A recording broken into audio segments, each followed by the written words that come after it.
great years for cinema were the 1920s and early 30s. Entertainment cinema was at its most glittering. Yet rebellious directors around the world challenged its glitter. This battle for the soul of cinema made it splendid. In entertainment romantic cinema of the 20s, people looked like this. Soft lighting, shallow focus, makeup, dreamlike.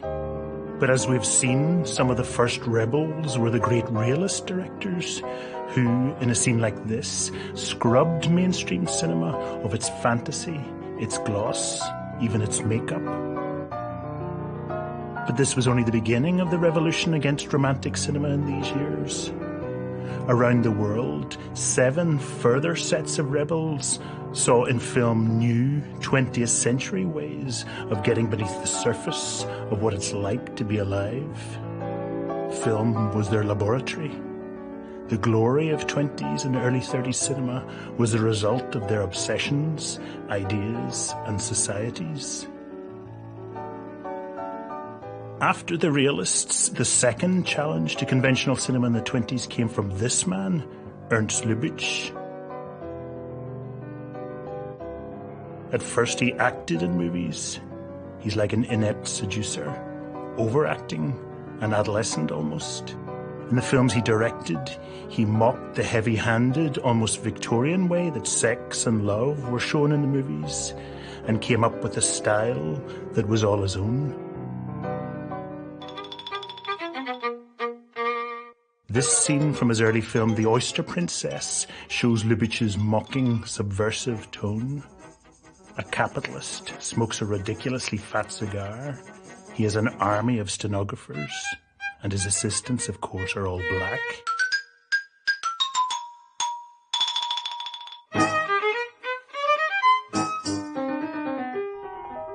And few directors anywhere in the world were as visually daring as Lubitsch.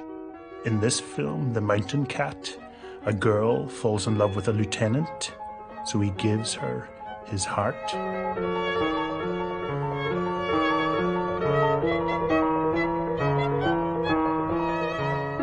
She eats it.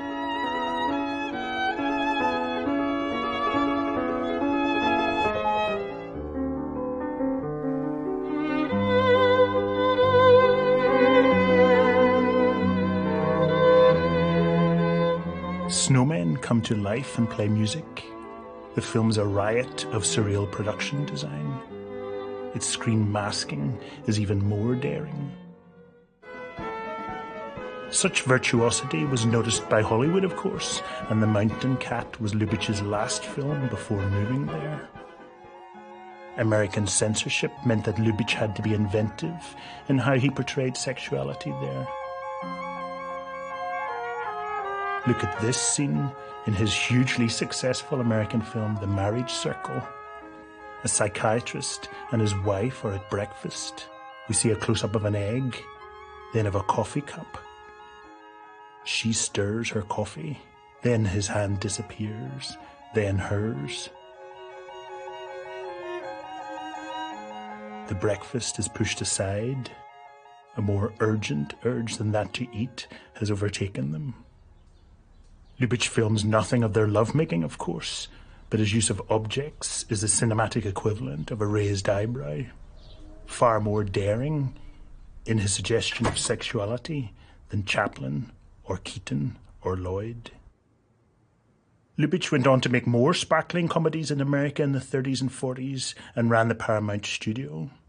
Billy Wilder, who made Double Indemnity and Some Like It Hot, had this sign on his office wall: "How would Lubitsch do it?"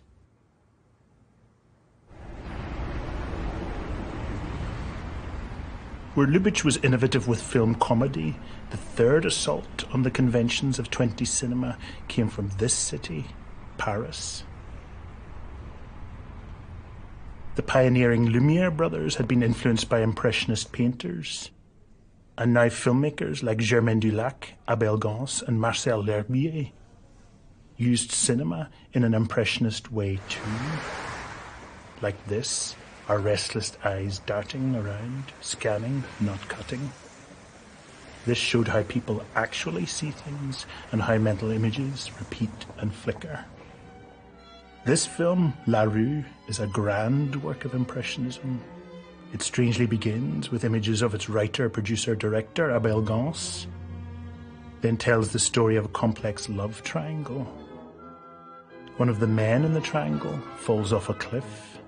The woman he loves runs to save him. We feel fear for him. But then his own fear makes images of his beloved flash in his inner eye.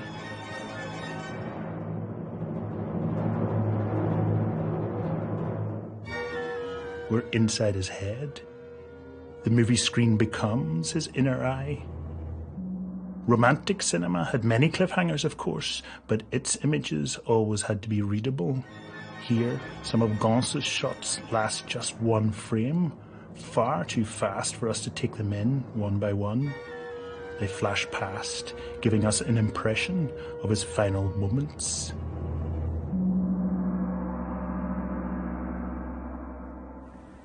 The poet and filmmaker Jean Cocteau later said, "There's cinema before and after La Rue, just as there's painting before and after Picasso." The Soviet directors Podovkin, Eisenstein and Dovzhenko studied it in Moscow. But Gance hadn't yet peaked.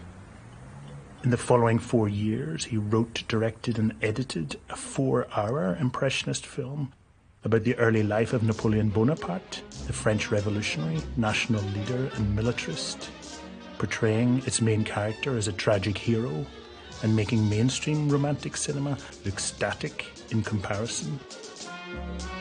To capture the dynamism of the man, his fist fights and horse rides and battle charges and storms at sea, Gance rethought the camera's relationship to movement. Gance had a fur-covered sponge mounted around the lens so that the boys could punch right up to it and not get hurt. In the first scenes of Napoleon as a young man in Corsica, Gance attached a compressed air-powered camera to the saddle of a horse to capture Bonaparte's kinetic energy. How would Gance top such dynamism at the climax of the movie when Napoleon enters Italy? A land grab which the film fails to condemn? How would he outdo the epic imagery and grand sets of Pastrone's Cabiria and D.W. Griffith's Intolerance, which had come before? Here's the answer. He filmed with 3 cameras mounted on top of each other, each pointing in a slightly different direction. Audiences had to turn their heads to see the whole spectacle.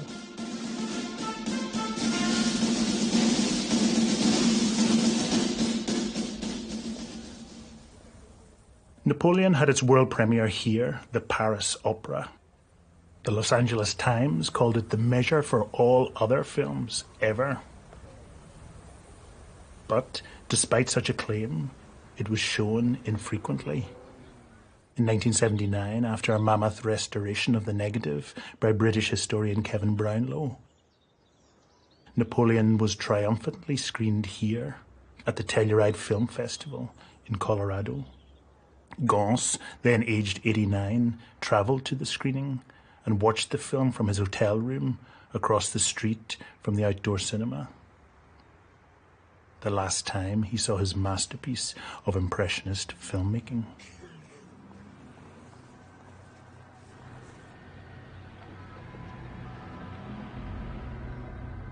In Germany in the late 1910s and 20s, the 4th innovative challenge to mainstream romantic cinema emerged.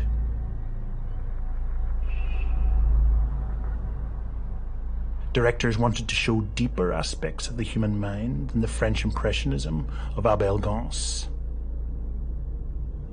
Influenced by the so-called expressionist painters and theatre designers whose work was jagged like a broken mirror, they began making expressionist films.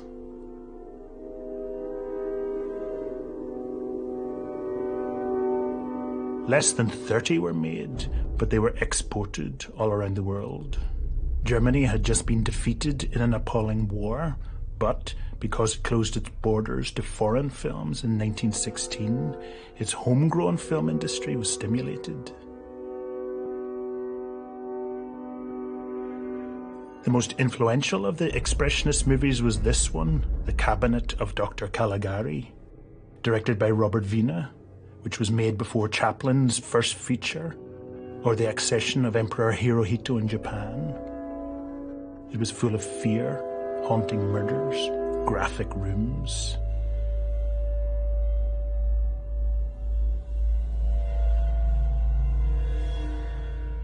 Where studio filmmakers filmed indoors, excluding daylight, and Scandinavians did the opposite, director Wiene and his chief designer, Herman Warm, found an apparently revolutionary third way. They flooded their set with flat light and then painted shadows directly onto the walls and floor.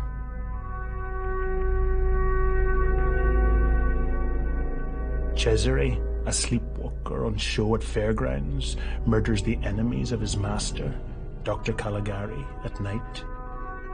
This story had a political edge.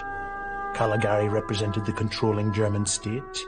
Cesare represented ordinary people manipulated by it. But director Wiene and his producer Erich Pommer removed the film's political bite by adding this ending that showed that the whole thing was the dream of a madman, Fear, and that Dr. Caligari is not evil after all, and that the German state doesn't control its people. Filming took place here at the Babelsberg studio near Berlin. The film's bizarre imagery took the question of point of view in cinema further even than the French Impressionists. The film's spaces, sliced like shards of glass, its jagged lighting, showed the extreme mental state of Fear. Caligari has echoed down the years. This film, Charles Klein's Telltale Heart, shows its direct influence. The seminal British director Alfred Hitchcock, who had worked in Germany, made his first important film, The Lodger, with some of the shadowing and hysteria of Caligari.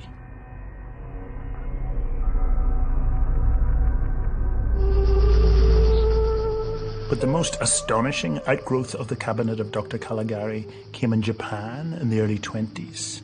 Former actor Tainsuke Kunigasa saw it in Abel Gance's La Rue, and then made this film, A Page of Madness. This is the opening scene, a tempest, an asylum, visual overlays, fast cutting as in La Rue.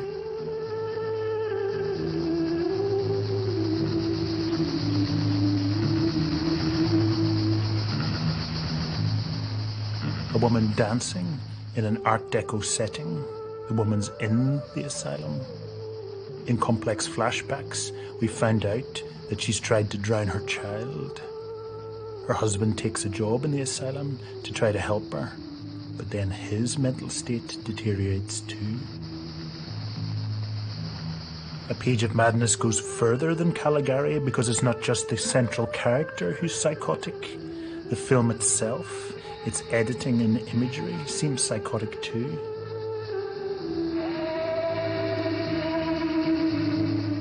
A Page of Madness combined the fleeting techniques of Impressionism with the deep unease of Expressionism, and is the second great Japanese film that exists after Souls on the Road.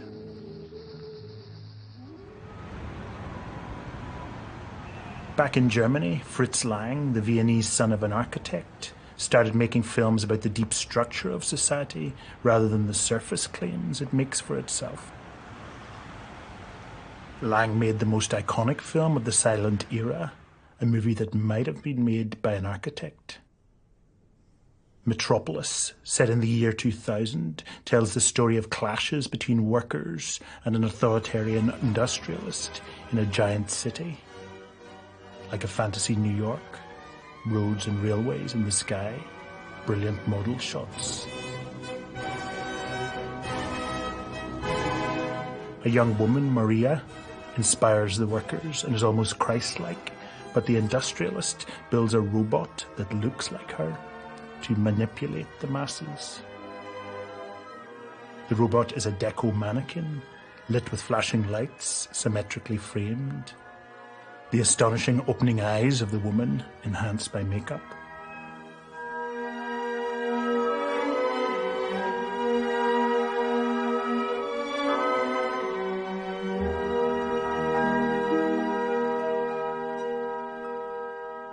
But in the end, Maria and the industrialist's son save the city, and workers and owners are united in a scene that seems to take place on the steps of a cathedral.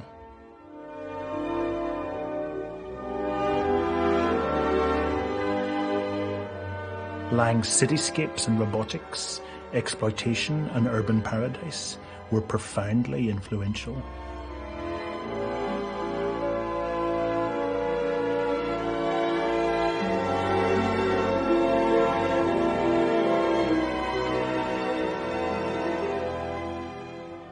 The Hollywood director King Vidor loved Metropolis, and as a result, there are expressionist echoes of it in his city film, The Crowd.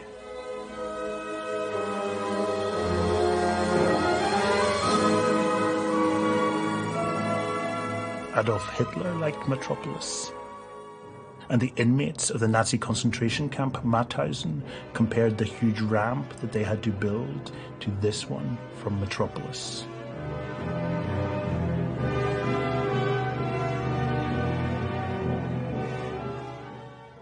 Metropolis was shot here over a year and a half, using 2 million feet of film and 36,000 extras. Cities were scary things in the 20s, but poetic too. In this expressionist masterpiece, Sunrise, a man and wife walk through the world together, so wrapped up in each other they don't notice the traffic around them. The city becomes nature.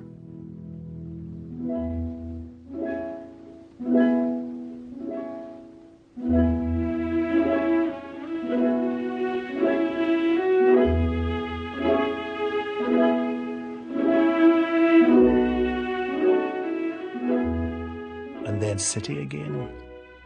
But then joy becomes tragedy.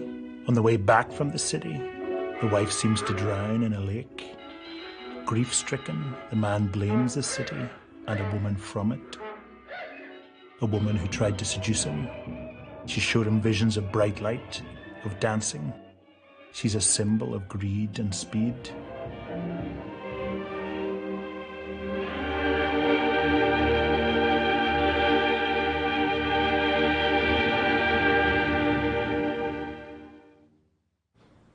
Sunrise was made by the German director F.W. Murnau, one of the greatest directors who ever lived.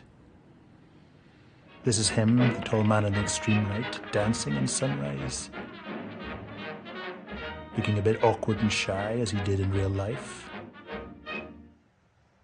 This is where he lived, although Murnau actually made the film in Hollywood. Unusually, he was offered total freedom to do so. He had this gigantic city set built and made most of the subtle lighting effects available in Hollywood.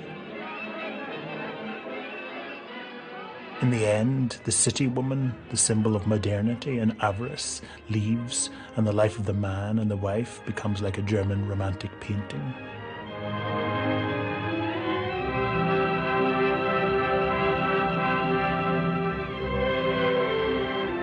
Sunrise was voted the best film of all time by French critics. The French poetic realists of the 1930s considered Murnau their master. He seemed to see into the human heart more than other directors and make haunting visuals.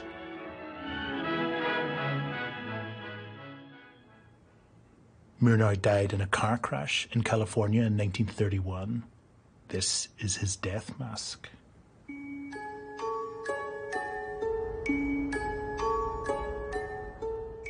In both Germany and France in the 20s, movies had become intellectually fashionable.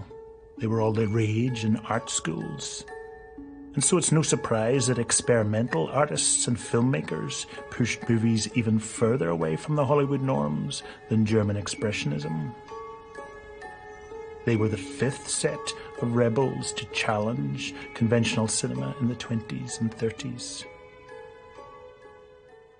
Walter Ruttmann's Opus No. 1 looked like biology. He painted on glass, filmed the result, wiped the wet paint, added more and filmed again.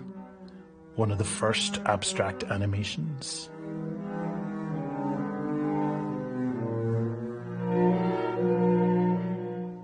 Dada was an art movement of mockery, anarchy, comedy.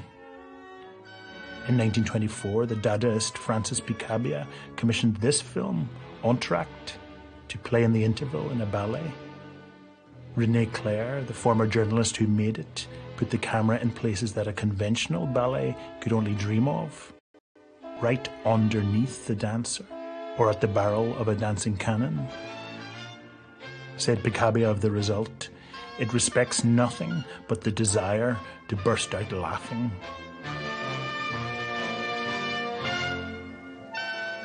Also in France, the Brazilian Alberto Cavalcanti made this haunting experimental film. It was about seeing a city, its ordinary life, the power of imagery to reveal and evoke. Nearly 20 years later, the surrealist Salvador Dali used its imagery of multiple eyes in a dream sequence he designed for Alfred Hitchcock's film, Spellbound. It seemed to be a gambling house. But there weren't any walls, just a lot of curtains with eyes painted on them. Back in 1926, Dali had spent 3 years talking about dreams and desires with Luis Buñuel, a Spanish son of landowners.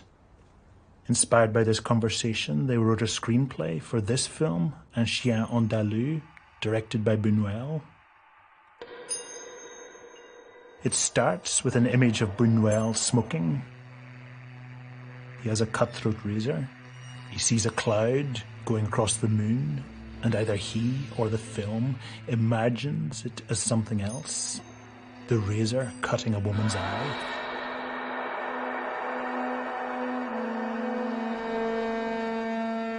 A shocking free association, an attempt to show how the unconscious works.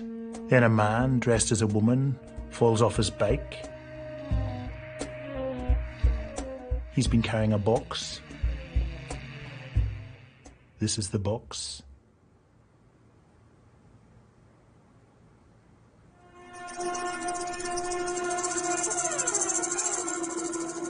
The man appears to the woman whose eye's been sliced. Ants are coming out of his hand, dissolve to a woman's armpit, and then a sea urchin. These last 3 shots are again free associations. Holes, hair, maybe excitement and fear about sex. This was a wildly innovative way of editing. Un Chien Andalou was a direct influence in several later films, including David Lynch's Blue Velvet, especially this strange erotic discovery of an ant-covered ear.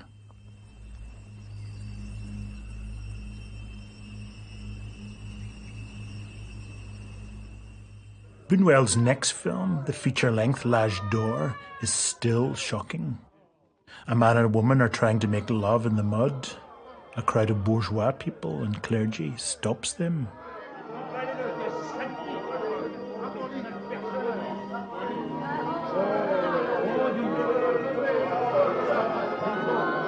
Then the man seems to have an image of the woman on a toilet.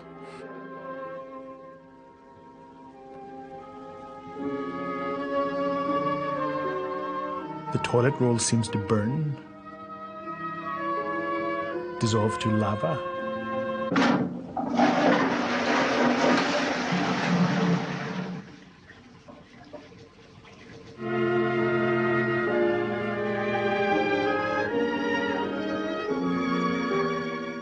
Back to the man.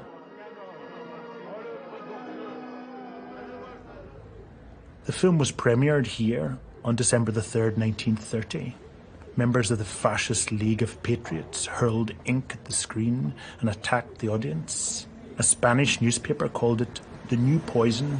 which Judaism and Masonry want to use in order to corrupt the people. It was out of distribution for 50 years. If Buñuel and L'Âge d'Or completely rejected the content of Romantic cinema, our sixth set of dissidents completely rejected its form.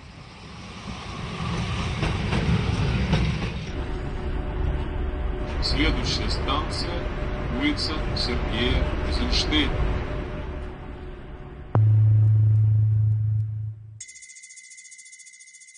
They were the most manic of them all.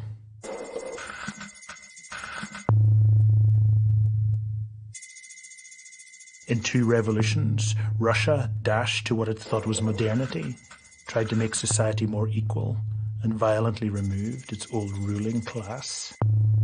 It set life in a spin. One of the children of the revolution, an early whiz kid, Dziga Vertov, whose name means spinning top, made this newsreel.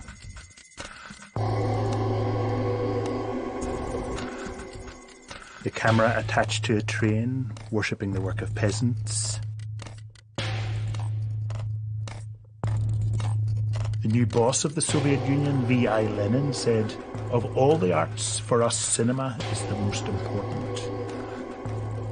Take a bow, Sergei Eisenstein, that art's most brilliant innovator. This is his first film. Actors perform, mug for the camera.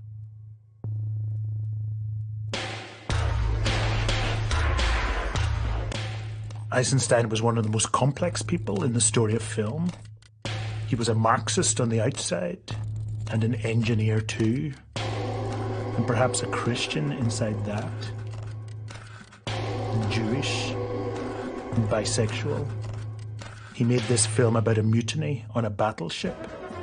The mutineer supporters on land come to pay their respects. Then the military opens fire. Eisenstein asked himself how he should show the horror of the murder. It said that he was eating a cherry and threw away the stone. Its bouncing down steps gave him an idea.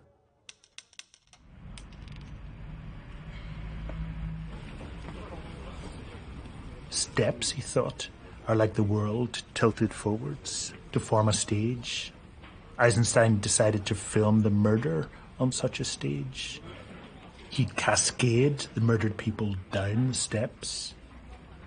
He'd studied landmine technology and so said that he needed a moment to detonate the murder. This is what he came up with. A huge caption, 3 fast shots of a woman's head ricocheting, an umbrella.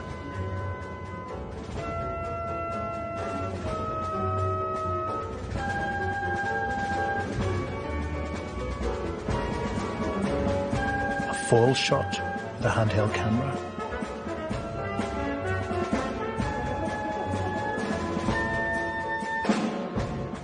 The camera on a dolly beside the steps. Shots lasting on an average just 3 seconds. In American cinema of the 20s, shots averaged 5 seconds. In Germany, 9 seconds. Eisenstein cast this boy, asked him to fall. In real life, the boy was a goalkeeper, so was good at falling. His mother realizes her delayed reaction of the horror. Her face is a myth, a mask, primal.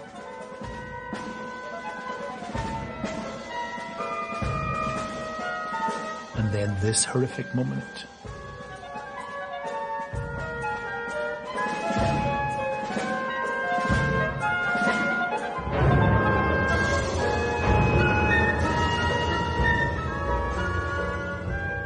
And then this strange shot. She walks in a corridor of light.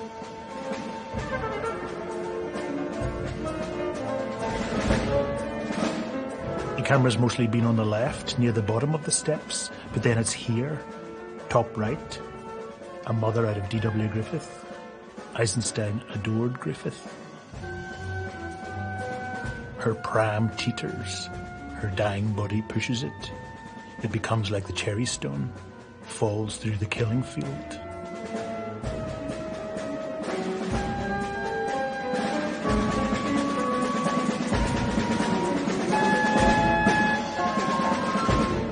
hard to stop your heart racing at the Odessa Steps sequence. It's panic, which is what Eisenstein wanted.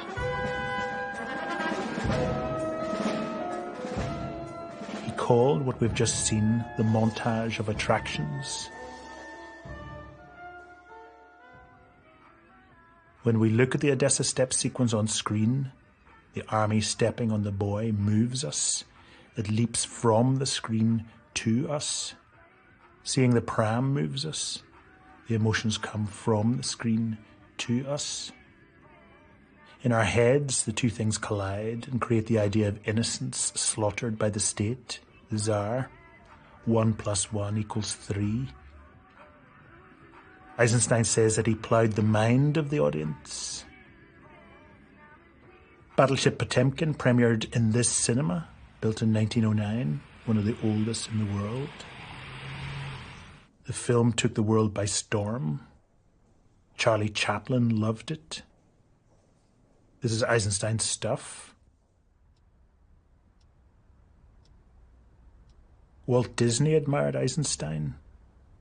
62 years later, Brian De Palma paid homage to the Odessa Steps sequence in his violent American film, The Untouchables. The same pram, a distraught mother. We don't hear her screams, as if the film's silent.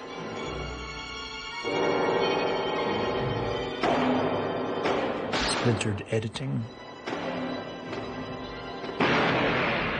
Shots only a few seconds long, like Eisenstein.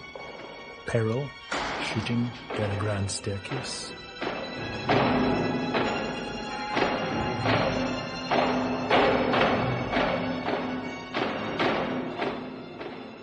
Some say that Eisenstein's movies justify violence, but the keeper of his flame, historian Naum Kleiman, surrounded by Eisenstein's books, disagrees. What Eisenstein did also in Potemkin is not a kind of school for revolutionaries. It was a very vulgar interpretation in the 30s that Eisenstein teaches how to make revolution. Just opposite for him, brother was the brotherhood as a law for the existence. And this film is a result of this idea of happiness on the earth, and also peaceful life, end of the violence. This is actually, the film is against violence in any form. And if propaganda, then for brotherhood, but not for hate.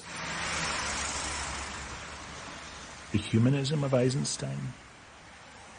A humanism that's hard to miss, really. Eisenstein spotted humanism in another great Soviet director of the 20s. One night he went to the premiere of a film by this Ukrainian, Alexander Dovzhenko. As the film finished, Eisenstein said, "Mama, what goes on here?" Here's what goes on in Dovzhenko's film Arsenal. It's set at a complex time in Ukrainian political history. There's a war. Women stand motionless in the sunshine in dead villages.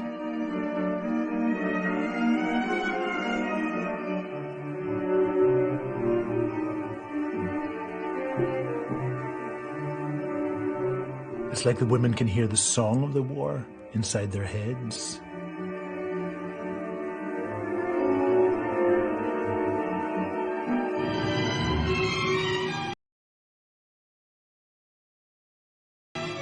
A German goes mad with laughing gas.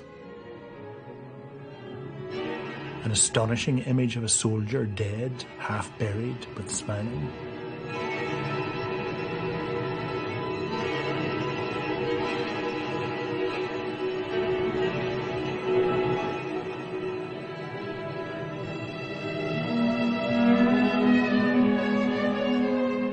Here's the greatest modern Russian director, Alexander Sokolov, on Dovzhenko.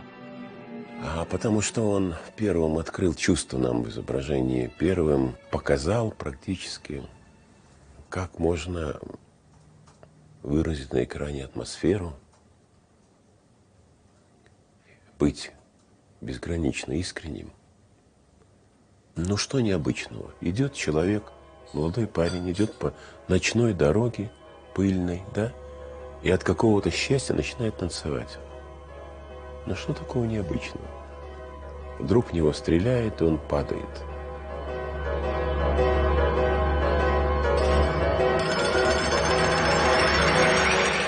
Его сердце обрывается просто при этом. И начинаешь думать, ну почему? Что в этом такого, что до него этого никто не сделал? Ну почему? Это же так просто.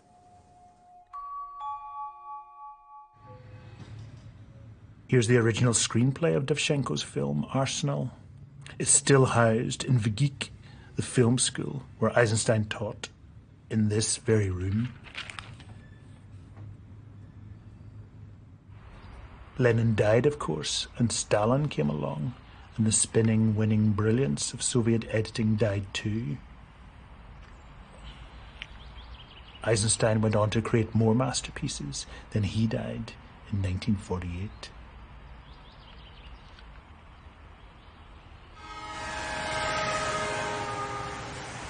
The seventh challenge to the Hollywood bubble, to romantic entertainment cinema in the 20s and early 30s, comes from a completely different world, the floating world, Japan.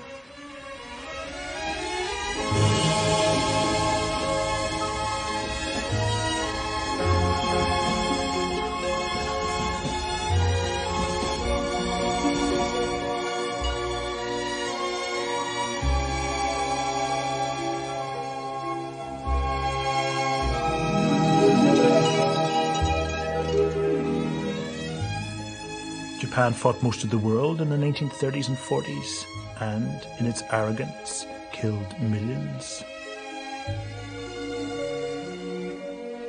As if to compensate, as if in horror, its movie makers made the most humanistic films of their times. The most challenging of the films were made by the gentle rebel who's buried in this grave outside Tokyo. People crossed the globe, as we did, to get here. As you can see, they leave whiskey and wine because the person who lies here was a drunk. There's no name on the grave, no date of birth or death, just the Japanese character, Mu, nothingness, the void. The man who's buried here, Yasujiro Ozu, was a kind of philosopher, but, more importantly, perhaps the greatest director who ever lived. No interview footage of Ozu exists. He didn't marry, never worked in a factory, and didn't go to university. Yet for 30 years he made films about the calm lives of married people, factory workers, and students. He's thought of as a very serious director, yet the first movie in which his mature style emerged, this one, I Was Born But, is an exquisite zingy comedy about two boys, brothers. Naturalistic performances filmed on a low tripod at the boys' height.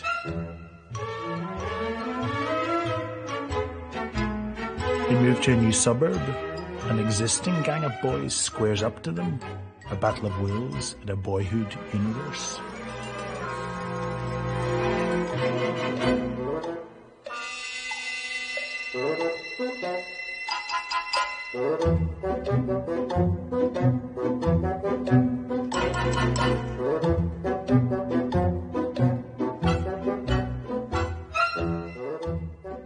The brothers think that their dad's a great man. Then they see him in an amateur film, goofing for his boss, an ordinary Joe, humiliated. This turns their lives upside down.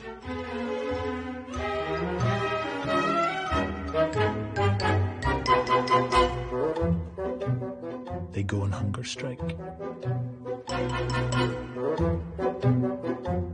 Legendary critic and filmmaker Donald Ritchie. I Was Born But is a 1932 film, and it's a silent film, and they're very extremely rare.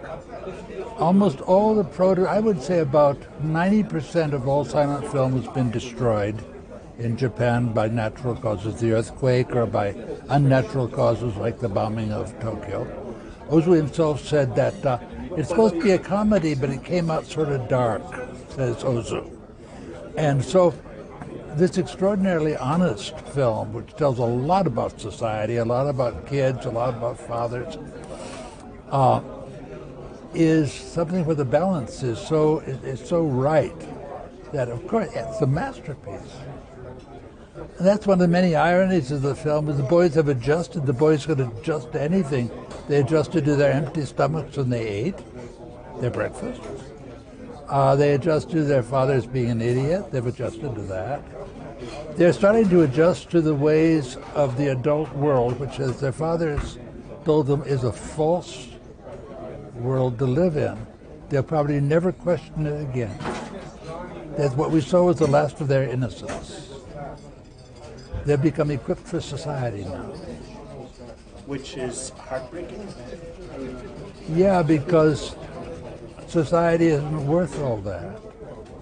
And Ozu seems to be telling us that this kind of innocence, exemplified by the boys, is precious. And that would be one of the reasons it doesn't last. The boys discover what Japan itself was about to discover in World War II, that the emperor is just an ordinary man. Ozu was the great dethroner. Unlike Akira Kurosawa, he didn't believe in heroes. Very un-Hollywood. The boys see that people are merely decent. Resignation and disappointment are a part of growing up. Ozu's brilliant at what it feels like to grow up, what the Japanese call mano no aware, the sadness of time passing. Here's Kyoko Kagawa, Japan's legendary actress, who worked for Kurosawa, Mitsuguchi Naruze, and Ozu, who famously framed her in mid-shot, almost looking at the camera. Kagawa played the youngest daughter in Ozu's most acclaimed film, Tokyo Story. Late in the film, the mother takes ill, and the daughter fans her to cool her body.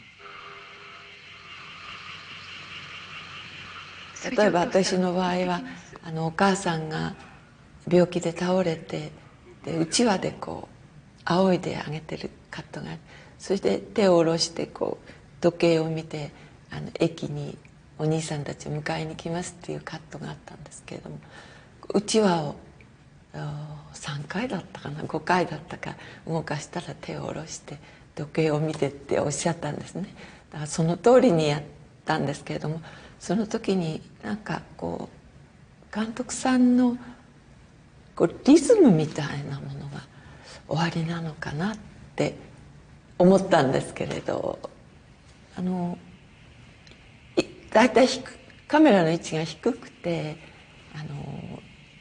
こう床を見せないでこう低いとこう天井も入るしなんか立体感が出るっていうかなんかそういうお考えもあったように思いますね。Kagawa's story gets to the crux of Ozu. He used film like no other director before or since.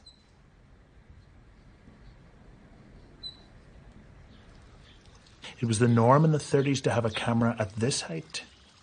Filming from hip height rather than shoulder height put the camera at the body's center of gravity and, therefore, gave the image a better feeling of balance. This seldom happened in cinema. In the 70s, Chantal Akerman's groundbreaking film Jeanne Dielman was one of the few movies which used Ozu's camera height. And this was only the start of Ozu's innovations. As we've seen, actors' eye lines in mainstream cinema were usually like this. But in Ozu movies, they were often here.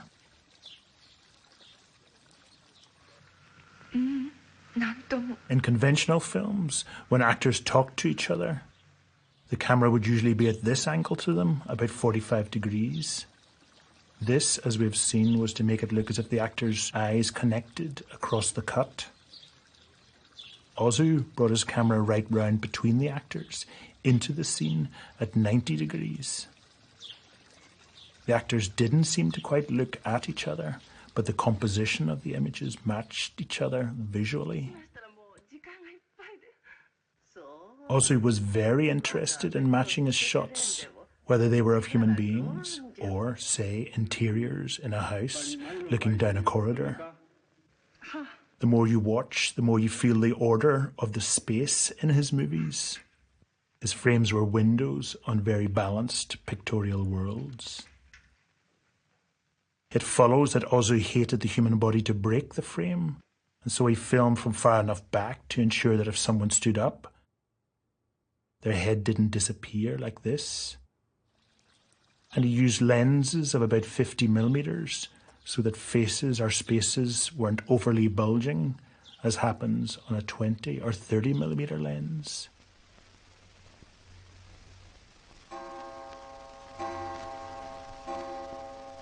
And he added pauses in his films.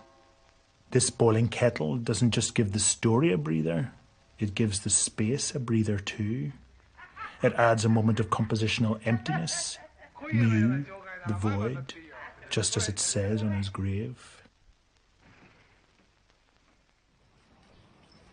Ozu, like the Renaissance artists, was interested in centering the human body, and, like the Buddhists, in decentering the human ego. And as a result, his movies are far away from the straining emotional romanticism of Hollywood. They're the most balanced in movie history. It's hard to imagine any American director getting away with breaking the rules of filmmaking so completely. So how does Ozu get away with it? Part of the answer lies in the fact that the Japanese studio system was, in the 1920s and 30s, director rather than producer-led.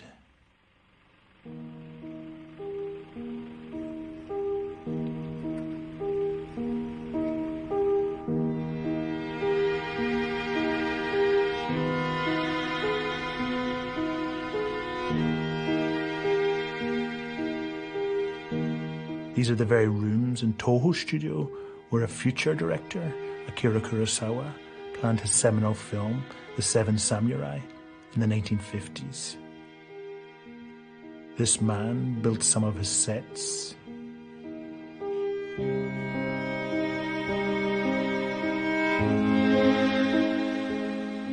Studios like these were what Orson Welles called the biggest train set in the world.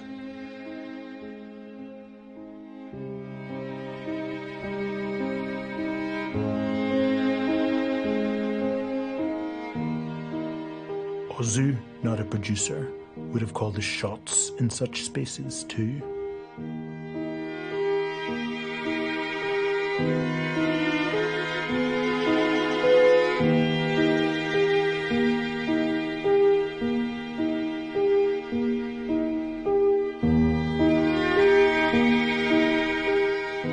Another of Japan's great innovative directors who worked at the same time as Ozu and whose best work comes from the 30s and onwards was Kenji Mitsuguchi. Mitsuguchi's attitude was bang up-to-date modern. He attacked the arrogance of Japan, especially the noble pretensions of the samurai, and focused instead on Japanese women whose lives were made a misery. This film, for example, is about Ayoko, a telephone operator who for money reasons is forced into prostitution and is employed as a geisha. The topic was very personal for Mitsuguchi. He grew up in real poverty and his sister was sold to a geisha house. What's striking here is the boldness of the staging of the scene. Ayoko is in the extreme foreground, yet there's action in the far background. Such staging was very rare at the time and comes 5 years before Orson Welles' similar staging in Citizen Kane. The boy Kane, in the far background but still in focus, is having an idyllic childhood experience in the snow that he'll remember on his deathbed. The latter's visual boldness is rightly praised, but Mitsuguchi got there first. Kyoko Kagawa worked with Mitsuguchi much later in the 1950s. で、溝口監督は一切演技指導をなさらない方なんです。で、セットに入りますと監督さんが椅子に座ってらして、じゃあやってみてくださいってっておっしゃるだけなんですね。ですから俳優の演技をご覧になって、それからカメラの位置を決めるという、そういう演出のなさり方だと思うんですから。In this film, Chikamatsu's story, she plays Osan, who's married to a pompous husband. In this scene, he thinks she's having an affair, so says that she should commit suicide. A devastating moment. In romantic cinema, it would have been shot close up and brightly lit, but Mitsuguchi cuts away from the expressed emotion behind Kagawa, so we can't see her distraught face. Instead of weeping with her, we feel moral indignation at her plight.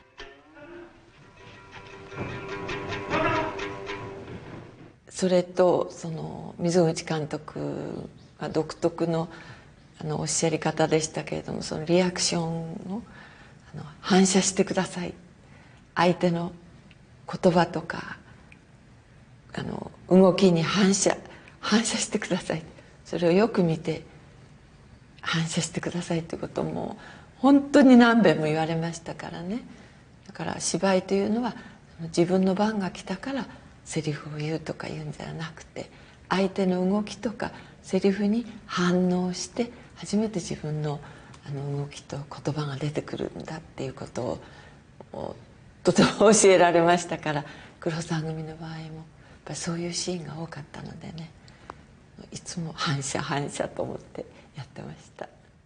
Kagawa's husband in Chikamatsu's story is so horrible that her character Osan flees with another man, Mohei.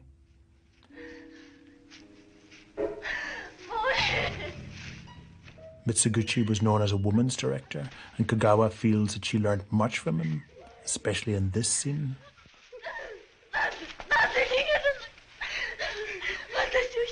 何遍やってもOK が出なくて、で監督さんは一切どこが悪い、どこをこうしなさいっておっしゃらないもんですから、どうしていいか分からなくて、何回もテストしているうちに私は本当に疲れてしまって、全く意識なく転んでしまったんですね。バターンと胸も打ってしまったし、ものすごく痛かったんですけれども、でもそうした時にその瞬間に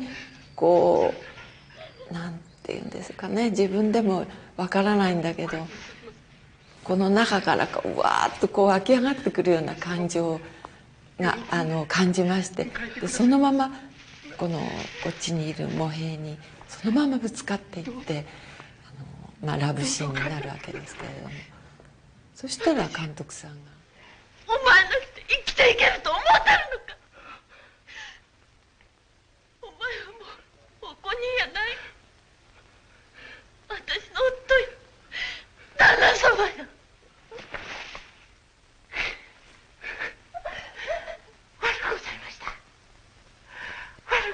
監督さんが本番行きましょうっておっしゃったんですね。ですからその時にその時は分からなかったんですけど、後から考えてやっぱり芝居というのは頭で考えてはいけないんだって、自分の体でぶつかっていく、それでもう余計なものを全部そぎ落として体でもう心からぶつかっていかなくちゃいけないんだなっていうことを教えられたと思うんですね。ですからそれが芝居の根本でなきゃいけないんだなっていうことを教えられた気がするんです。ですからカットは今でも忘れない。また自分が繰り返し見るたびにその時の自分の中の気持ちっていうのがね、また蘇ってくるんですね。Back in the 30s, Mitsuguchi ended the story of telephonist Ayako with her on a bridge contemplating suicide because she's been labeled a delinquent woman. It's a key moment in the story of film. どないしたらええか分からへんね病気と違うか？まあ病気やわな。不良少女中立派な病気やわ。なあ、お医者はん。なんやねん。こないになった女子はどないして治さはんねん。さあ、そら僕にもわからんわ。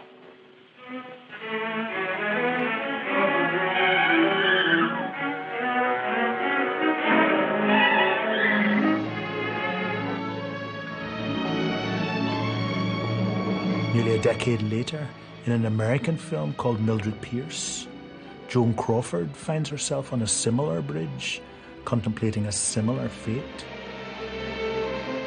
Because this was Hollywood romantic cinema, of course, the attempted suicide is depicted beautifully, her face sculpted in light, shallow focus, emphasizing her eyes.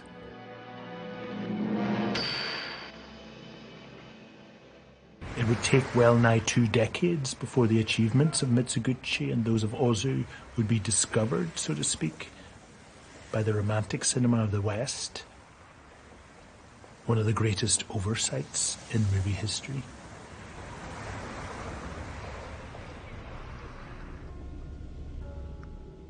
The 8th and final alternative to Western mainstream cinema in the late 20s and 30s comes from here, China. In 1931, Japan brutally invaded China. Life was already difficult for most Chinese, but the ensuing war would see 13 million die. And at this very moment, Chinese cinema enters the story of film. There'd been Chinese movies since the 1910s. This is typical. Period costumes, an iris used, as in Hollywood, to point out the suitor coming over the roof. But in the early 30s, China evolved a kind of leftist realist cinema that challenged Hollywood fantasy and, in a scene like this, used inventive camera angles and symbolism to show how some men really seduce women.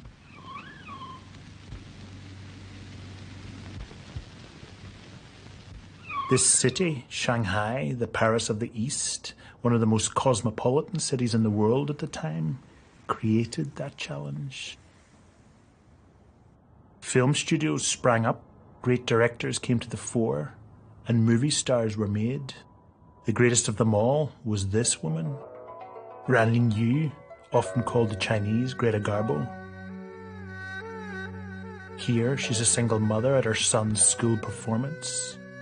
Money's so tight that Ran has been forced to sell her body to pay for her son's education.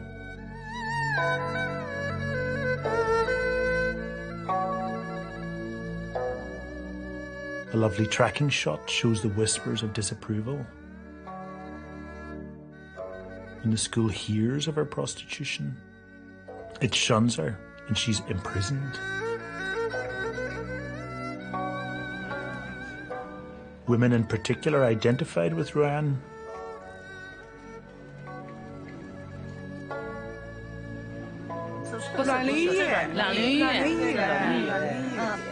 我们因为我们这个时间就是很小的时间，就看他们的片子比较多吧。因为直接跟他们交面的还是比较少的，没有跟他的真实的人我们没有看见。我们毕竟这个时间还是很小的了，很小。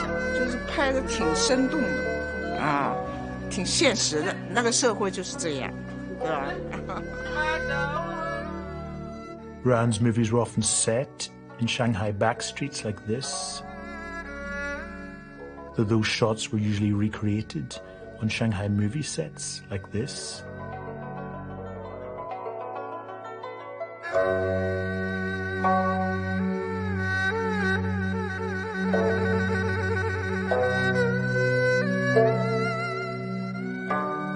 People say that realistic acting began with Marlon Brando in America. But look at Ruan here. Her weariness, her understated gestures, her body language.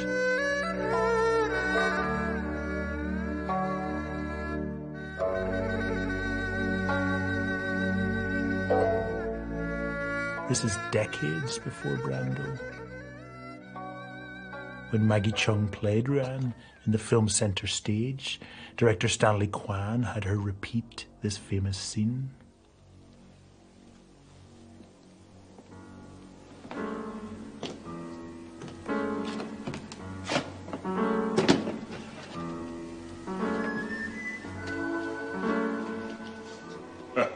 In this film, New Women, Ran played a real-life actress who committed suicide after being hounded by the press.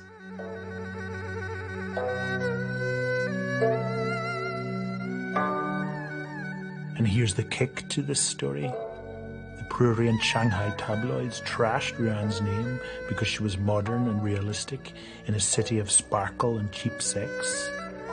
In response, Ruan took an overdose, like the character she played, and died in 1935, aged just 25. Her funeral procession was 3 miles long. 3 women committed suicide at it. The New York Times front page called it the most spectacular funeral of the century. Today, Ruan appears in almost no film encyclopedias. In the coming decades, Shanghai, the city of sex and cinema, would build on top of its past and the alleyway settings of its great 30s films to become a Disneyland of capitalist consumption. It became something like a movie set. And by the 40s, a small promontory on the southeastern coast of the mainland had become the new center of Chinese filmmaking in the south. That promontory was called Hong Kong. And so we get to the end of an era in film. Looking back on the years between the late 1910s and the early 30s, it's clear that they were dazzling, maybe the greatest period in the whole of the story of film. It was a time of fantasy cinema and its brilliant alternatives. Movies were on a high. This sublime tension should have lasted forever. But there's something obvious that we haven't yet mentioned. We didn't hear Doug's shout. We didn't hear Falconetti's voice.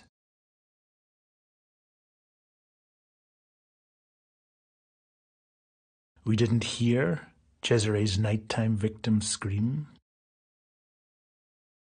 The energy or tenderness of these made a huge impression on us, but not as things in the real world do, because they were silent.